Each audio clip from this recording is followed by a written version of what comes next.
ಅಲ್ಲ, ಪಾಕಿಸ್ತಾನದ ಮೂಲಕ ತಮ್ಮ ಅಸ್ತಿತ್ವವನ್ನು ಉಳಿಸಿಕೊಳ್ಳುವ, ಪಾಕಿಸ್ತಾನದ ಮೂಲಕ ತಾನೇ ಶ್ರೇಷ್ಠ ಎನ್ನುವಂತಹ ಒಂದು ಭಾವನೆಯನ್ನು ಮೂಡಿಸುವ ಪ್ರಯತ್ನವನ್ನು ಮಾಡ್ತಿದೆ. ನಾನು ಇಲ್ಲ ಅಂತ ಹೇಳ್ತಾ ಇಲ್ಲ, ಬಟ್ ಇದರ ಆಚೆಗೆ ಒಂದು ಪ್ರಶ್ನೆ, ಎಲ್ಲೋಯ್ತು ನಮ್ಮ ಡಿಪ್ಲೊಮಸಿ ಅಂತ ಅಷ್ಟೇ. ಎಸ್ ದಿನೇಶ್, ಈಗ ಈ ಒಳ್ಳೆ ಒಂದು ಇಂಪಾರ್ಟೆಂಟ್ ಮ್ಯಾಟ್ರನ್ನ ತಗೊಬಂದ್ರಿ. ಯಾಕಂದರೆ ಹಿಂದೆ ಇದ್ದಂಥ UPA ಸರ್ಕಾರಗಳು ಏನು ಮಾಡಿತ್ತು, ಅವರ ವಿದೇಶಾಂಗ ನೀತಿಗಳು ಆಲ್ಮೋಸ್ಟ್ ಲೆಫ್ಟಿಸ್ಟ್ ಮಾತೆತ್ತಿದ್ರೆ ಅಮೆರಿಕಕ್ಕೆ ಹೋಗ್ತಿದ್ರು, ಮಾತೆತ್ತಿದ್ರೆ ಅಮೆರಿಕಾಗೆ ಹೋಗ್ತಿದ್ರು ಅಂತ ಇವರೇ ಟೀಕೆ ಮೋದಿ ಮಾಡ್ತಾ ಇದ್ರು.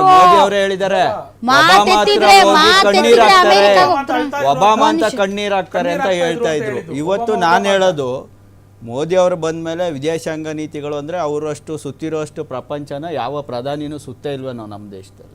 ಅಷ್ಟು ಸುತ್ತಬಿಟ್ಟು ಕೂಡ ಇವತ್ತಿಗೂ ನಮಗೆ ಯಾವ ದೇಶಗಳು ಸಪೋರ್ಟ್ ಕೊಡಲ್ಲ ಅಂದರೆ ಇಷ್ಟು ಸುತ್ತಿದ್ದಾದ್ರೂ ಯಾತಕ್ಕೆ ಅಂತ ನಾನು ಕೇಳ್ತೀನಿ. ಓನ್ಲಿ ಕೇವಲ ಏನಾದ್ರು ಬಿಸ್ನೆಸ್ ಹೋದ್ರ, ಇಲ್ಲ ನಿಜವಾಗಿ ಸಪೋರ್ಟ್ ಕೇಳಕ್ ಹೋದ್ರ, ಹೋಗ್ಲಿ ನಿಜವಾಗಿ ಅಲ್ಲಿನ ದೊಡ್ಡ ದೊಡ್ಡ ಒಂದು ದೊಡ್ಡ ದೊಡ್ಡ ಒಂದು ದೇಶ ಪಾಕಿಸ್ತಾನ ಜೊತೆ ನಿಂತ್ಕೊಂಡಿದೆ. ಯಾವ ದೇಶ ಪಾಕಿಸ್ತಾನ ಜೊತೆ ನಿಂತ್ಕೊಂಡಿದೆ? ಟರ್ಕಿ ಮತ್ತೆ ಚೈನಾ ಬಿಟ್ರೆ ಯಾವ ದೇಶ ಪಾಕಿಸ್ತಾನ ಸಪೋರ್ಟ್ ಮಾಡಿಲ್ಲ. IMF ಫಂಡ್ ಇವಾಗ ನಿಮ್ಮ JDS ವಕ್ತಾರರು ಹೇಳ್ದಂಗೆ 26 ರಾಷ್ಟ್ರಗಳು ಅದಕ್ಕೆ ಸಹಿ ಹಾಕಿದ್ದಾರೆ. ಅಂದ್ರೆ ಸಪೋರ್ಟ್ ಅಲ್ವಾ ಅದು? ಈ ಕಾಲದಲ್ಲಿ ಯುದ್ಧ ನಡೀತಾ ಇದೆ, ಈ ರೀತಿ ನಮ್ಮಲ್ಲಿ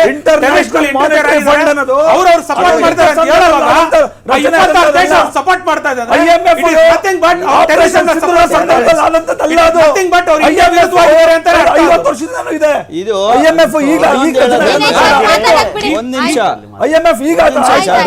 ಕಂಪ್ಲೀಟ್ ಮಾಡ್ತೇನೆ. ಇದು ಇನ್ನೊಂದು ವಿಚಾರ ಹೇಳೋದಾದ್ರೆ, ಈ ಅಮೆರಿಕ ಇರೋದು ಲಾರ್ಡ್ ಆಫ್ ವಾರ್ ಅಂತ. ಇಡೀ ಪ್ರಪಂಚದಲ್ಲಿ ಯುದ್ಧಗಳಿಗೆ ಅವನೇ ರಾಜ.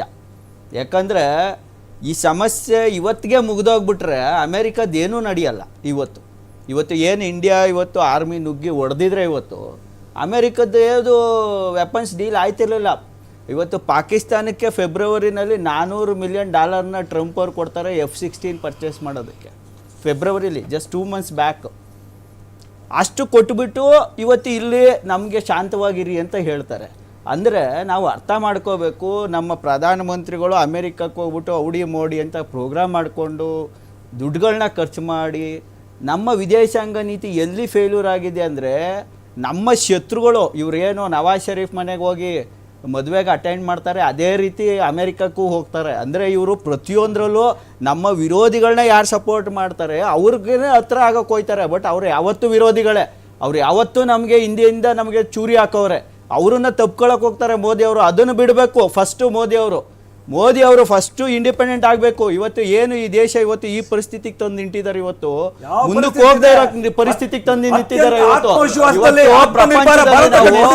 ನಾವ್ ಹೇಳೋದು ಈ ಸಮಸ್ಯೆ ಜೀವಂತವಾಗಿ ಇಡಬೇಕು ಅಂತ ಇಟ್ಟಿದ್ದಾರೆ. ಇವಾಗ ಯಾತಕ್ಕೆ ಸಮಸ್ಯೆ ಜೀವಂತವಾಗಿ ಇದ್ದಷ್ಟು ಪೊಲಿಟಿಕಲ್ ಮೈಲೇಜ್ ತಗೋತಾರೆ ಮೋದಿಯವರು ಕೂಡ ಅಷ್ಟೇ, ಇವನ್ ಅಮೆರಿಕ ಅಷ್ಟೇ. ಅಮೆರಿಕಕ್ಕೂ ಸಮಸ್ಯೆ ಆಗೇ ಇರಬೇಕು. ಅವಾಗ ನಮ್ಮ ಹಣಕಾಸು ಹೆಚ್ಚಾಗಿ ಡಿಫೆನ್ಸ್ಗೆ ಸುರಿಬೇಕಾಗತ್ತೆ ದೇಶ ಅಭಿವೃದ್ಧಿಗಿಂತ. ಇನ್ನೊಂದು ಹೇಳ್ತೀನಿ, ಇವತ್ತು ಅಮೆರಿಕದ F-16 ರಫೇಲ್ ಮುಂದೆ ಡೌನ್ ಆಯ್ತು. ಅದು ಒಂದು ಅವ್ರ ನೆಗೆಟಿವ್ ಎಫೆಕ್ಟ್ ಪ್ರಪಂಚದಲ್ಲಿ. ನಾನು ಹೇಳೋದು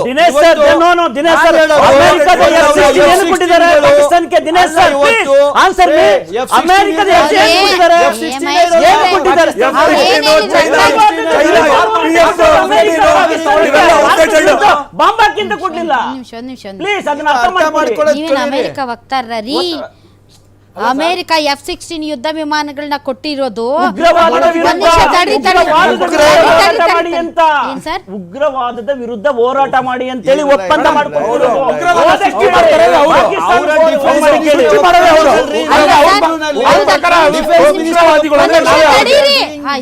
ಕೊಟ್ಟಿದ್ರು ಸರ್.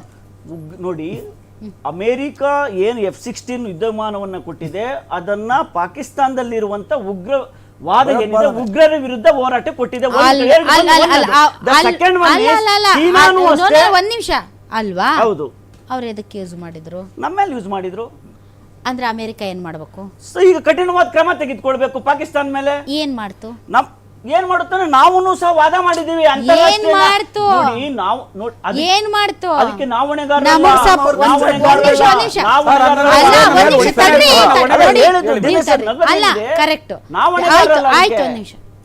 ಭಯೋತ್ಪಾದಕರ ವಿರುದ್ಧ ಅಂತ ಕೊಡ್ತು, ಅದು ಭಾರತದ ವಿರುದ್ಧ ಪ್ರಯೋಗ ಮಾಡ್ತು. ಅಮೆರಿಕ ಏನ್ ಮಾಡ್ಬೇಕಾಗಿತ್ತು? ಭಾರತಕ್ಕೆ ಸಪೋರ್ಟ್ ಮಾಡಬೇಕಾಗಿತ್ತು. ನಾವು ನಿನ್ನ ಒಡಲೊಳಗೆ ಇರುವಂತ ಭಯೋತ್ಪಾದನೆಯ ವಿರುದ್ಧ ಇದನ್ನ ಬಳಸಿ ಎಂದು ಕೊಟ್ಟಾಗ ಭಾರತದಂತ ದೇಶದ ಮೇಲೆ ನೀನು ಪ್ರಯೋಗ ಮಾಡಿದೀಯಲ್ಲ ಅಂತ ಅದಕ್ಕೆ ಸ್ಯಾಂಕ್ಷನ್ ಹಾಕಿ ಬಾಯಿ ಮುಚ್ಚಿಸಿ ಕೂರಿಸ್ಬೇಕಾಗಿತ್ತು. ಇಲ್ಲಿ ಬಂದ್ಬಿಟ್ಟು ಭಾರತಕ್ಕೆ ನಿಮಗೆ ನಾವು ವ್ಯಾಪಾರ ವಹಿವಾಟಿನಲ್ಲಿ ನಿರ್ಬಂಧ ಹಾಕ್ತೀವಿ, ಅದಕ್ಕೆ ಭಾರತ ಒಪ್ಕೊಂತು ಅಂತ ಉಸಿರು ಒಳ್ಳೆ ಆಟ ಆಡ್ತಾ ಇರ್ಲಿಲ್ಲ. ಆಯ್ತಾ? ಅವ್ರೇನಂದ್ರು ಅಂದ್ರೆ F-16 ಯುದ್ಧ ವಿಮಾನಗಳನ್ನ ಪಾಕಿಸ್ತಾನಕ್ಕೆ ಕೊಟ್ಟಿದ್ರು, ಆದ್ರೆ ನಮ್ಮ ರಫೇಲ್ಗಳು ಅದನ್ನ ಹಿಂದಿಕ್ಕಿ ಅದನ್ನ ನಿರ್ನಾಮ ಮಾಡಿದೆ, ಆ ಭಯ ಅಮೆರಿಕಕ್ಕೆ ಅಂತ ಅವ್ರು ಹೇಳಿದ್ರೆ ನೀವ್ ಇನ್ನೇನೋ ಅರ್ಥ ಮಾಡ್ಕೊಂಡು ನೀವೇನೇನೋ ಹೇಳ್ತಾ ನಾನು ಅದನ್ನು ಸಹ ಹೇಳಿದ್ದೀನಿ. ಈಗ ಚೀನಾನು ಸಹ ಅದಕ್ಕೆ ಸರಿ, ಉತ್ತರ ಕೊಡಿ ಅಂತ ಈಗ ಪಾಕಿಸ್ತಾನಕ್ಕೆ ಕೊಟ್ಟಿದೆ. ಅಲ್ಲ, facts ಈಗ ನಿಮ್ಗೆ ಸಮಾಧಾನ ಇದೆ, ಇದು ಕದನ ವಿರಾಮ.